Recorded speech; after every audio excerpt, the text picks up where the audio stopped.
Good morning, friends. It's been a while. Elizabeth Scala here from Living Sublimely Well. We are currently in an active yoga session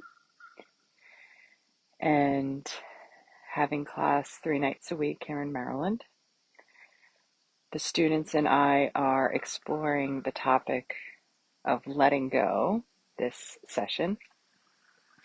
I figured it was, so currently at the time of this video, it is mid-September and the session is through early October. And autumn, the fall equinox, will fall within this session, and autumn is a great time to explore the topic related to letting go.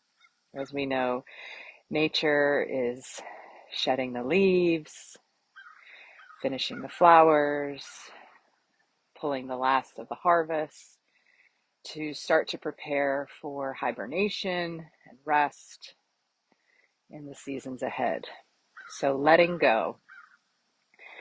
Each week, the students and I are pondering some aspect of this topic. And this week, I'd like to talk to you and also ask you to consider reflecting on your own forcing versus allowing. So, if we are trying to let go of something, and even if you don't want to use letting go as what we're talking about here, if you're trying to do something, if you're trying to create a new habit, if you're trying to learn something new, if you're trying to let go of something you'd like to release, oftentimes we try harder and harder and harder. When we are not getting the result that we're aiming for, we keep trying. We force it. We want it to work. Why is this not happening? We become frustrated. After frustration, we get angry.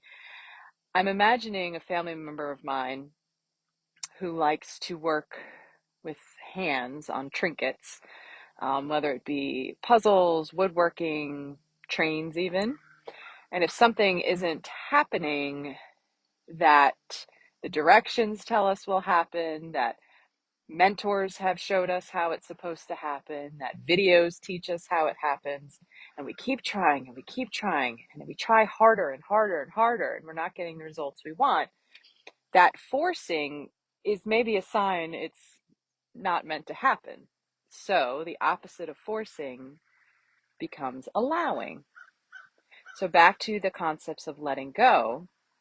If there's something you need to release, whether it is a negative emotion towards a loved one, a memory that is difficult and painful to process, grief, loss, just anything unpleasant, negative, a worry, a fear. If you're trying to let go and having a difficult time, can you take a step back? Can you walk away for a set amount of time? And can you sort of allow? How can you allow something? And in that state of allowing, we find flow. We find less resistance. We open up to ease.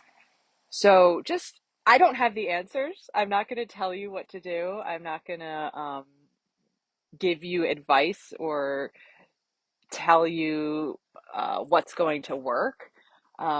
It's sort of more of a reflection, something to ponder, something to consider. How can I let go? How can I allow myself to let go? How can I maybe just be present with, rather than forcing, rather than trying, just be present with what is, and maybe the fact that something's not happening as smoothly as you'd like, maybe that's not even supposed to be the outcome. So, one way to let go is to stop forcing. One way to let go is to reduce the need to try harder. One way to let go is to stop working at it, pushing it. And one way to let go is to just allow.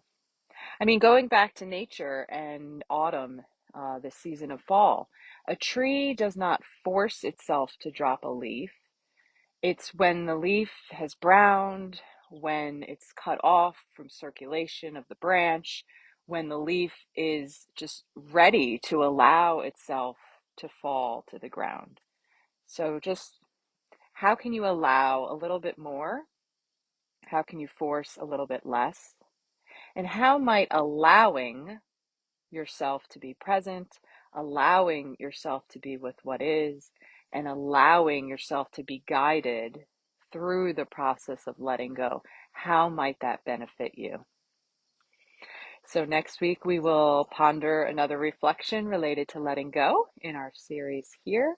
I thank you for watching. If you have any questions or comments, please leave them below. And I look forward to seeing you real soon.